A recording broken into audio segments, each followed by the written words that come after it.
So we got the approach, and I'm really excited about this one because I feel like everything happens for a reason, right? And I took some time off, and what I was able to find in that is I was struggling with this fact of, man, I'm talking about this, I'm talking about that, and sometimes I'm not even living it, practice what you preach, and I feel like I was preaching some things or talking about certain things. I wouldn't say preaching, and I wasn't always practicing it. So I was able to see that and step out of it from a bird's eye view and understand that I'm not going to do every little thing right, but my new approach to things is let's walk this journey together. Let's go through it together. So for me, I'm excited to talk about my struggles and my tendencies that I have that aren't good, talk about things that are good. Hopefully you can relate to them in the same capacity. Hopefully I can learn things from the audience, from you guys, as we go forth in this process. But the main purpose, like I said, is to walk this journey together. So with that being said, let's go to work. The first principle that I really want to talk about that's so important to the approach when you're approaching life, how you approach every day, is your sense of urgency. Now, urgency is based on time. This time thing goes by really, really fast. A friend of mine passed away not too long ago, and at the funeral, the preacher said, I can't tell you why, I can't tell you the reason God did it, but what I can tell you is that your days are numbered. And the question you got to ask yourself is, what am I doing with my days? I do that when I'm older. Right now, I just want to kick it. Or I do that when I'm here. I'm do that when I'm there. No, it's right now. It's right now. When you're on the sideline, how can you flip the switch from complacent to urgent, right? It's typically when something happens, right? It's typically when we have to learn a lesson some kind of way. But when things are going good, when people get in the game, people are not on the sideline anymore, that's when people get complacent, and then you relax and you may find yourself back there. That's the first principle. Be urgent, have the right attitude. That was the last one. And when you have the right attitude, you're able to approach life with a different mindset and different frame of mind. The second principle is now we want to focus on confidence. Understand that confidence is a skill. Confidence is a skill that is acquired, and that was another good friend of mine. Hopefully I'm around good people, right? They're teaching me all these things. Another good friend of mine, he's a basketball trainer, and he works out kids all the time, and he always has this innate confidence about him that he seems pretty unwavering in what he's doing. He's enjoying what he's doing, and you can tell he's really going to hit his pinnacle. He's really going to grow. But he talks about how confidence is a skill. People just say, I'm confident in myself, but sometimes when shit hits the fans, are you still going to remain confident? Are you still going to shoot that next shot? Are you still going to make that decision that you have to make it work? Are you still going to chase that business? When stuff happens like that, confidence is a skill. You got another version of yourself that has fear and insecurity and anxiety and pain and struggle, and that version of yourself is always combating with this version of yourself that's confident and strong and fearless and compassionate, motivated.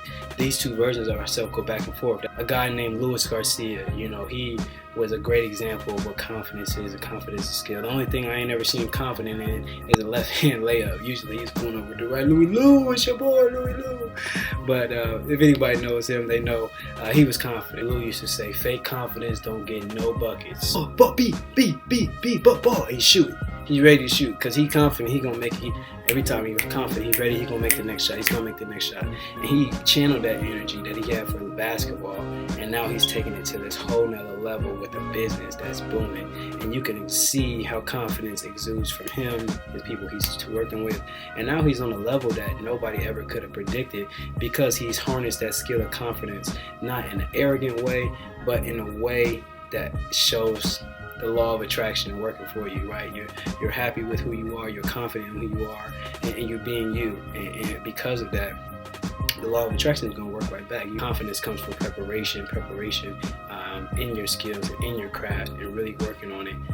That's where confidence comes from, right? So I committed to those things, but we still always have these inner demons, inner battles that are always fighting, always going on around. It's just constant here and there, constant here and there. Remember that as well. What you have to do, you're not arrogant, you're not boastful, but you're confident because you know your abilities. And it's something I always struggle with, which is the reasons why I found myself on the sideline, not only in sports, but in life, having that constant battle. Sometimes I let my mind waver and I start to think too much and I get anxious and all these different things. So that's what's important.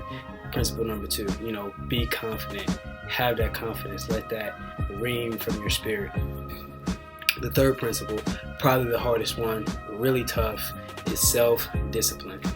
Wow, self-discipline. So if you're approaching life and you have self-discipline, it just changes the game. But you know what's so crazy about self-discipline is the way you have to learn it is by being undisciplined, right? Self-discipline is all about habits, right?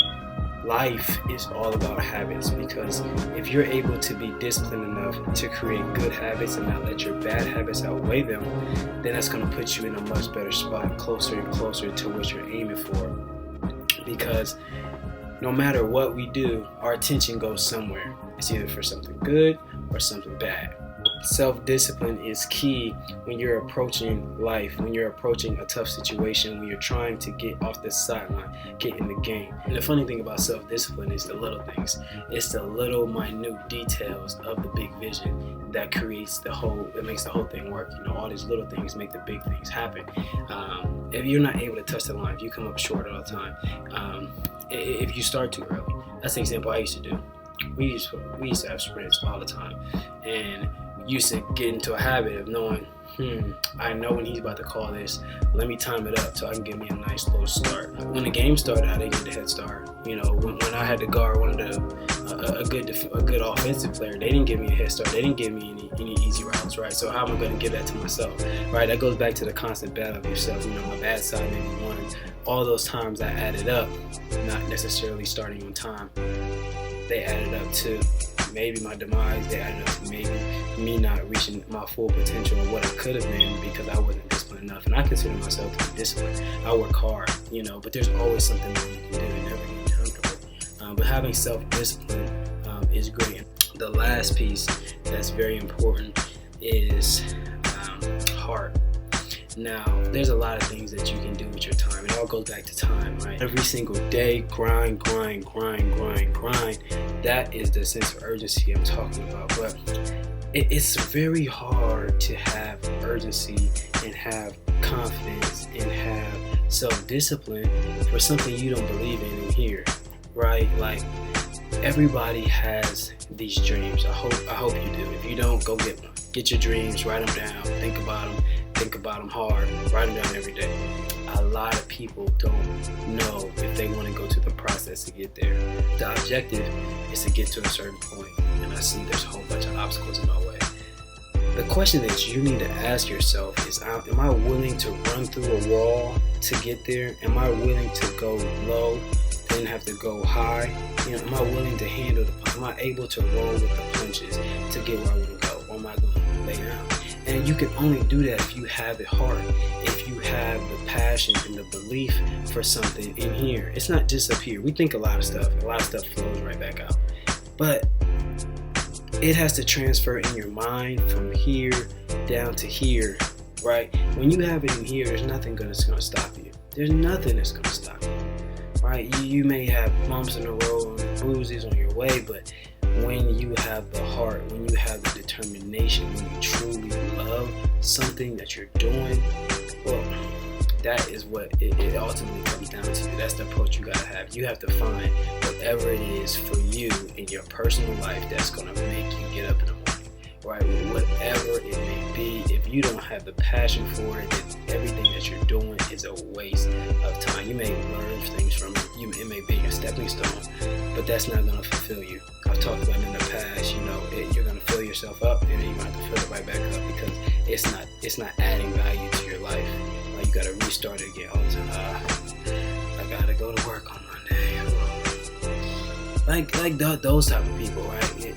And sometimes that's all of us, but if you have passion and heart for what you're doing, if you have passion or heart for the business that you're trying to start, if you have passion or heart for your creative mind, for the things that are in your head, if you really have passion for it, transfer them down to here and put them on paper and get to work. Because as we talked about in the beginning, this is not promised at all. We got 4 things. Urgency, do it now, do it fast. Second thing, confidence and skill. The third thing, you need self-discipline. Surround yourself with people that are disciplined. Surround yourself with people that are going the same direction. And then the last one, you all gotta have heart. You gotta have it in here.